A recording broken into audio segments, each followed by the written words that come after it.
दोस्तों, अमृत काल चल रहा है और इस अमृत काल में ऐसा लगता है मानो जैसे कि काल चल रहा है।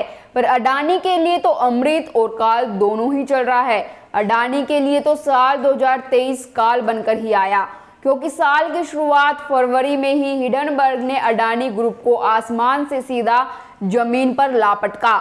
सेबी की जांच, फिर विदेशी अखबारों में छपी खबरें, चीन से कनेक्शन, इन सब ने अडानी को परेशान कर रखा था और अब फिर से विदेशी अखबार ने ऐसा खुलासा किया। नमस्कार दोस्तों, मैं हिमांशी कश्यप आपके साथ। आप देख रहे हैं जनता की आवाज। आगे बढ़ने से पहले इस वीडियो को लाइक करें, शेयर करें और अगर पहली बार जनता की आवाज न्यूज चैनल को देख रहे हैं तो चैनल को सब्सक्राइब भी करें और घंटी जरूर बजाएं, चैनल की भी और सरकार की भी। आज की नेशनल मीडिया के मुकाबले में जनता का साथ दीजिए और उसकी ताकत बनिए, जनता की आवाज बनिए और हो सके तो इसके लिए चैनल को ज्वाइन भी करें। फाइनेंशियल टाइम्स में 12 अक्टूबर को एक रिपोर्ट छपी जिसकी हेडलाइन थी the mystery of the Adani coal import that quickly double in value. इस रिपोर्ट में आरोप लगाया गया कि फाइनेंशियल टाइम्स द्वारा जांच किए गए कस्टम रिकॉर्ड से पता चलता है कि अडानी समूह, जो भारत की अर्थव्यवस्था के बड़े हिस्से पर हावी है, ने बाजार मूल्य से काफी अधिक कीमत पर अरबों डॉलर का कोयला आयात किया।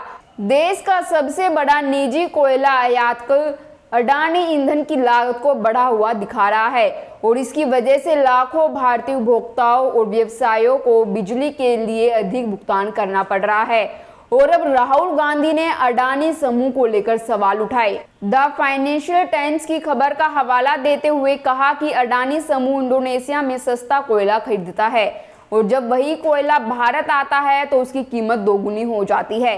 इस प्रकार अडानी जी को ओवर इनवॉइसिंग के जरिए जनता से 12,000 करोड़ मिल जाते हैं।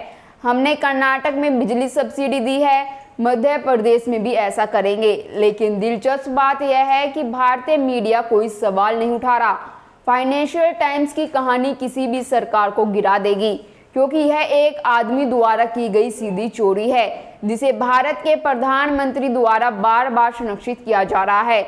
समझ नहीं आता कि प्रधानमंत्री इस पर क्यों नहीं बोलते। सेबी ने सरकार से कहा कि उन्हें दस्तावेज नहीं मिले, लेकिन फाइनेंशियल टाइम्स को सभी दस्तावेज मिल गए। इसलिए मामला बिल्कुल स्पष्ट है कि संरक्षण सरकार के उच्चतम स्तर से है। कई अन्य देश अडानी की जांच कर रहे हैं, लेकिन भारत ने अडानी को ब्लैंक चेक दे दिया। वह जो भी चाहते हैं, बिजली, बंदरगाह, उन्हें सब कुछ मिलता है।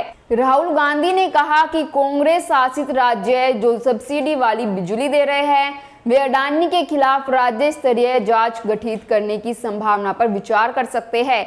अगर कांग्रेस 2024 में सत्ता में आई तो अडानी के खिलाफ जांच कराएगी। दोस्तों, आधे से ज्यादा कंपनीज, चाहे वो कोई भी सेक्टर हो, वो दे दिया गया अडानी को कि ये लीजिए साहब, ये आपका है। बड़े से बड़े देशों के साथ डील हो रही है, वो अडानी की हो रही है, गौतम अडानी की हो रही है। तो फिर सवाल यही पूछा जाना चाहिए कि आखिर ये रिश्ता क्या कहलाता है? क्या भारत की जनता के साथ प्रधानमंत्री मोदी का कोई रिश्ता नहीं है क्या? क्योंकि पीएम मोदी तो परिवार बताते हैं और अपने ही परिवार को कोई क्यों लूटता है, क्यों लूटने में मदद करता है? अपनी राय कमेंट कर जरूर दीजिएगा और बाकी खबरों के लिए देखते रहिए जनता की आवाज।